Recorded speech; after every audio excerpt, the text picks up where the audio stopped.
Ever since the Jews were freed from Egypt over 3,000 years ago, we've been commemorating these events with the Seder. Much of what we do in the Seder stems from that First Seder, when the Jews sat around the table and relived the experience of freedom. They sat like nobility, ate matzah, and drank wine. There's only one problem. When was the First Seder? I would think it was the year after Exodus, right? On the anniversary? But that's not when it was. The First Seder was actually the night before they left Egypt.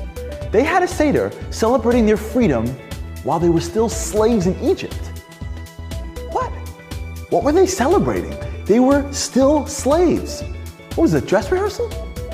Can you imagine a team celebrating with the trophy before actually playing the championship game? Why would God have the Jews have a Seder before they left Egypt?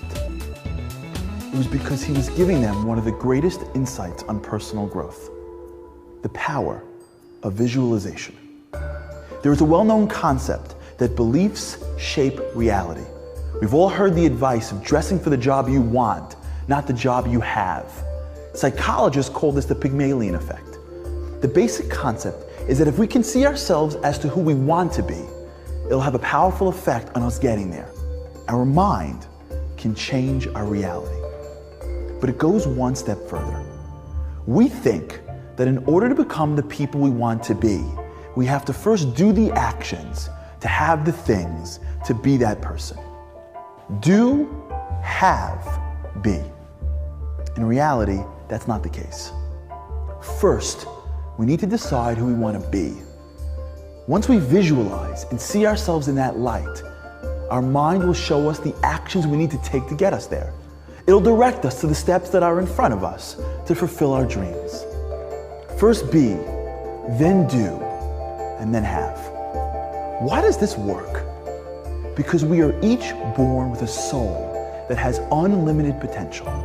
We can do incredible things, but first we need to see it, to believe it.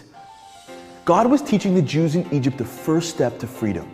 It starts in your mind. Leaving Egypt won't make you free. Doing and having won't make you free. Freedom is a way of life. To be free, you have to see yourself as free. And then you can act with passion and energy to make it a reality. The Seder isn't just some ancient custom about leaving Egypt thousands of years ago.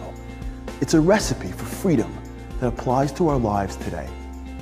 You see, Egypt is not just a physical place. It's a spiritual one. The word Mitzrayim stems from the word Meitzar, which means constricted, limited, narrow. Spiritually, Egypt represents those factors that enslave us, the blocks and limitations, the insecurities and desires that prevent us from being the people we dream of being. And Passover comes to show us how to get out. We sit at the Seder and remember that the first time the Jews did this, they were also slaves. They had to see themselves as free. And so too, we have to visualize ourselves leaving our own Egypt, even if we're physically there. This year, see yourself as the parent, child, and spouse you always knew you could be. How would you act? What would you say? Picture your life as truly happy, waking up each day full of life. Picture a life filled with meaning and purpose and connection. See the blocks that are stopping you and visualize what you need to do to overcome them.